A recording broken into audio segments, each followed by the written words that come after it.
దమ్ము ఏది అయినా ట్రై చెయ్యి ఆచి చికెన్ మసాలా. ఆచి చికెన్ మసాలా. ప్రశ్నారావుణ్ణి, ఆయన పేరు ప్రశ్నారావుణ్ కాదు, వాస్తవంగా ఆయన పేరు బచ్చలకురి జోసఫ్. ఆయన్ని ఈ 4 కోర్టుల్లో బెయిల్ ఇచ్చేసింది కాబట్టి అసలు సెక్షన్ మార్చేద్దామన్నారు. ఏమి సెక్షన్ అది దుంపదేగా. యుఏపిఏ అంట, అదేంటి అన్లాఫుల్ యాక్టివిటీస్ ప్రివెన్షన్ యాక్ట్. టెర్రరిస్టుల మీద పెట్టేటటువంటి కేసు పెట్టారు, టెర్రరిస్టుల మీద. ఇప్పుడు ఎక్కడ పోతాడు మ్యాజిస్ట్రేట్ గారు? ఇప్పుడు న్యాయస్థానం ఎట్ట వస్తుందో చూస్తాం అని న్యాయస్థానాన్ని సవాల్ చేశారు. న్యాయస్థానాన్ని, ఎందుకంటే ఈ యాక్ట్ పెడితే, ఈ సెక్షన్ పెడితే లోయర్ కోర్టు బెయిల్ ఇవ్వడానికి వీలు. అందువల్ల లోయర్ కోర్టుల మీదే ఛాలెంజ్ చేసే పద్ధతుల్లో ఇవాళ వక్రీకరించి ఒక తప్పుడు కేసు పెట్టారండి. తప్పుడు కేసు రావణ్ మీద.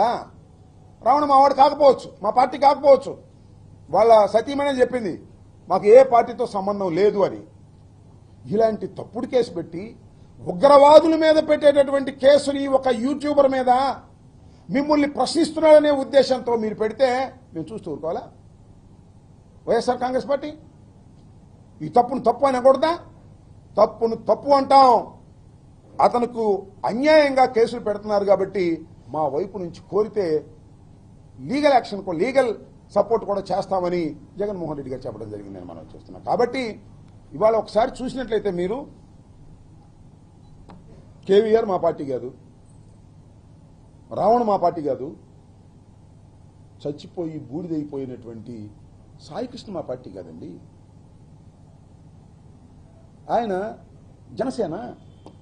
అంతేకాదు పేరుపోగు క్రాంతి కుమార్ మా పార్టీ కాదండి, ఆత్మహత్య చేసుకున్నాడు.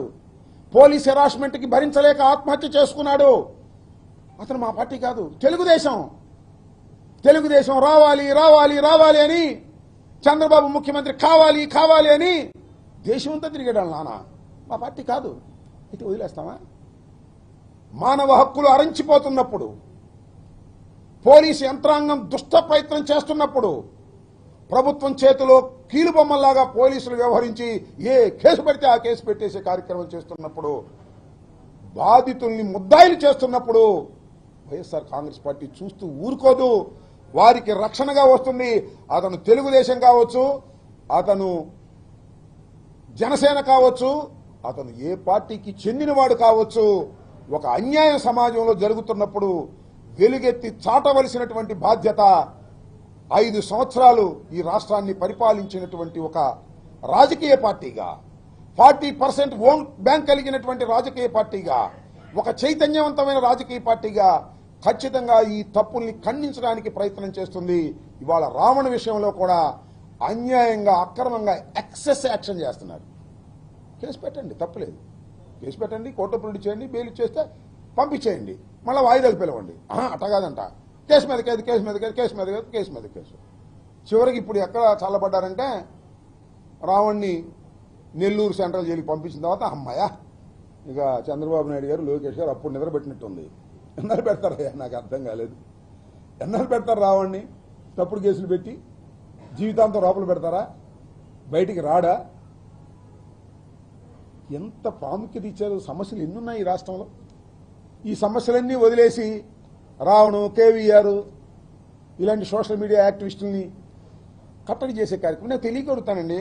చంద్రబాబు నాయుడు గారు, లోకేష్ గారు, పవన్ కళ్యాణ్ గారు, ఆయన ఎవరండి? కిరాకార్పిన. ఇప్పుడు చూసారా మీరు ఎన్ని బూతులు మాట్లాడతాడో? సీమరాజు ఎన్ని బూతులు మాట చూశారుగా. వాళ్ళనేమో మీరు పెట్టుబడి పెట్టి మాట్లాడిస్తారు, వాళ్ళ మీద యాక్షన్ తీసుకోరు.